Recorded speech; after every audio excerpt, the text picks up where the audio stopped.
Bapak Ibu Saudara-saudari yang terkasih, penginjil Santo Matius hari ini melaporkan bahwa ketika itu Tuhan Yesus berbicara dengan para imam kepala dan orang-orang Farisi bahwa hal kerajaan surga itu seumpama seorang raja yang mengadakan perjamuan kawin untuk anaknya. Bisa dibayangkan bahwa ini adalah sebuah perkawinan yang meriah. Kisah Injil hari ini memang menarik perhatian kita karena berbicara tentang hidup kita yang nyata di hadirat Tuhan. Tujuan hidup kita sebagai manusia adalah supaya mencapai kebahagiaan sejati dan mengalami kehidupan kekal di masa depan, yakni di dalam kerajaan Allah. Sebab itu kita harus berusaha untuk supaya mengalami suasana hidup yang penuh kegembiraan, kebersamaan, dan keakraban, dan damai sejahtera mulai saat ini. Lalu apa yang harus kita lakukan untuk memperindah wajah kerahiman Allah? Bacaan pertama sangatlah inspiratif.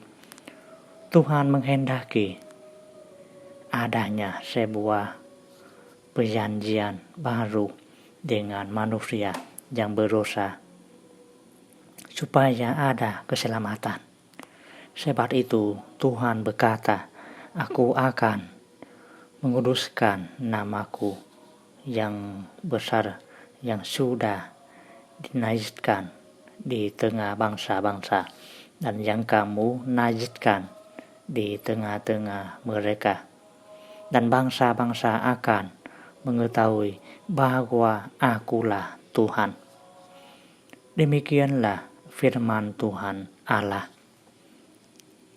Manakala aku menunjukkan kekudusanku kepadamu di hadapan bangsa-bangsa, di sini Tuhan sendiri menunjukkan wajah kerahiman yang turut memperindah kerajaannya. Kerahiman Allah lalu menjadi sebuah kerajaan yang tenang, penuh kegembiraan, laksana pernikahan yang menggembirakan semua orang.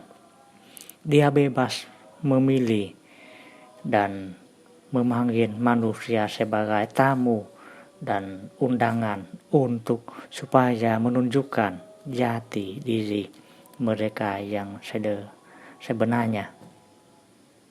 Tuhan juga menunjukkan inisiatifnya supaya semua orang menjadi kudus sebagai akibat dari kekudusannya sendiri.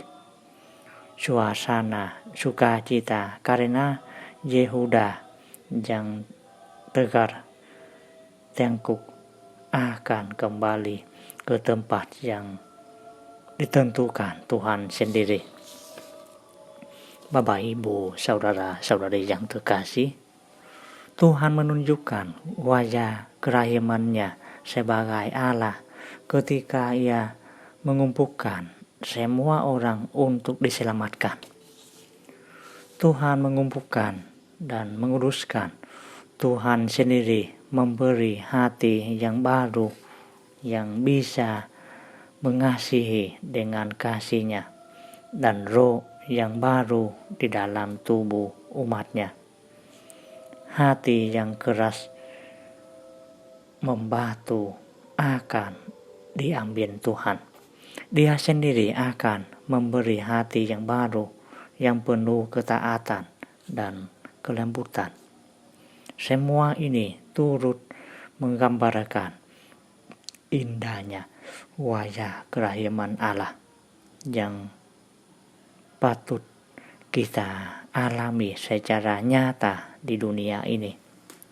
kita tetap membutuhkan Tuhan untuk membaharui kita hari demi hari, supaya layak mengalami kerahiman Allah yang penuh kedamaian, sukacita, kebersamaan, dan keakraban sebagai saudara. Maka tidak eloklah kalau kita masih hidup dalam kemusuhan dan saling membedakan satu sama lain. Semoga Tuhan memberkati kita semua. Amin.